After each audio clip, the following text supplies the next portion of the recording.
You're probably wasting money right now without even knowing it. Here are 5 things you're throwing cash at every month and how to stop it.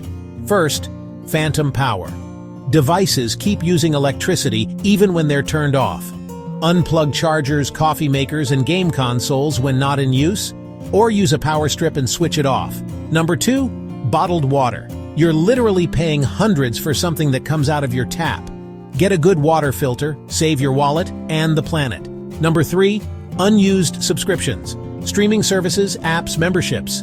If you haven't used it in a month, cancel it today. Number 4, brand name cleaning supplies. Store brands often have the exact same formula for half the price. You're paying extra for the label, not the clean. And number 5, skipping maintenance. Dusty fridge coils, clogged dryer vents, or dirty AC filters make appliances work harder and your bills higher.